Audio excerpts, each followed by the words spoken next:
This is Return to Base, a VeteranLife podcast.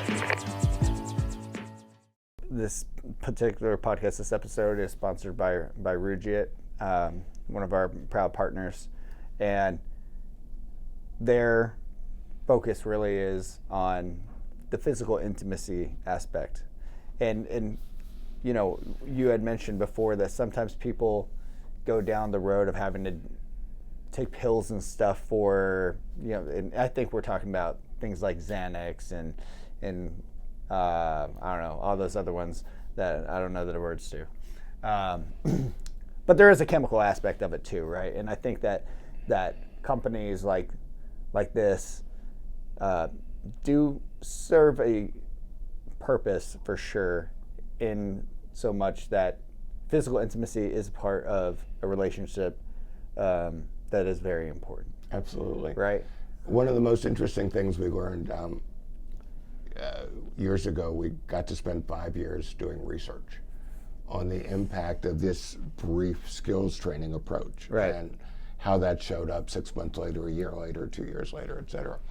And even though in this brief adaptation, in these 9 to 12 hours, we don't deal with sexuality, that what we found is that when you open the lines of communication, when you help people learn to solve problems and differences in ways that bring them together, when you deepen emotional understanding, their sexual satisfaction was going up dramatically, and including their ability to reach out for help.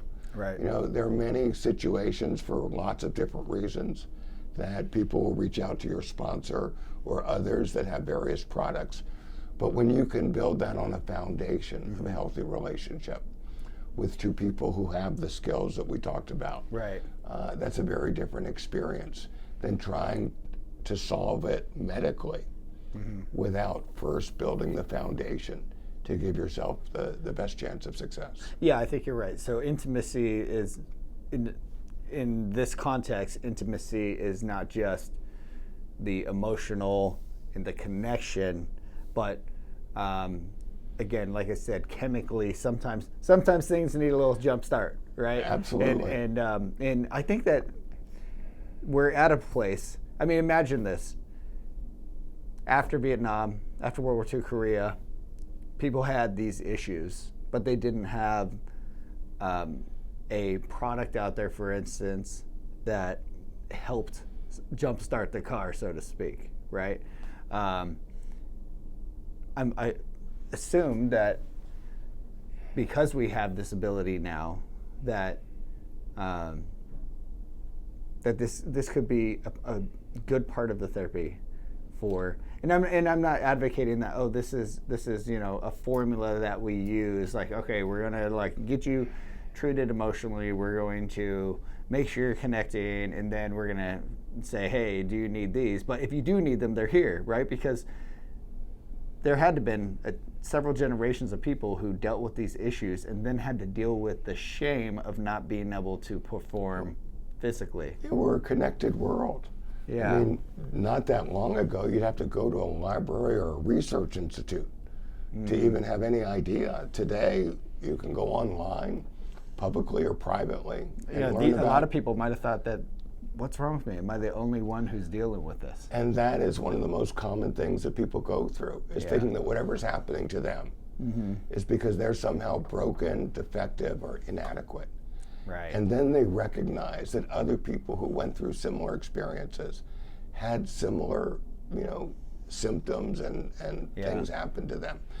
But when you can build on a relationship between two people who are close and connected, that's very meaningful. I mean, as a species, we have certain biologically based needs that we know about. Yeah. We know we need to eat. We know we need air. We know we need liquid. We need bonding. We need that from birth until the end of life.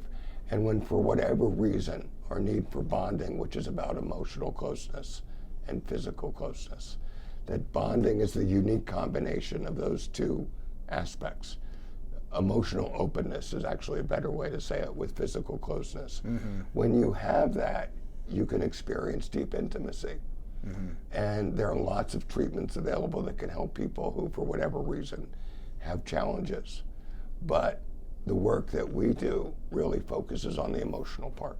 How do you create an environment with that emotional connection so that you can build on that, so that you're not hugging a tree, you know, so that you really are able to fully embrace and connect with another human being.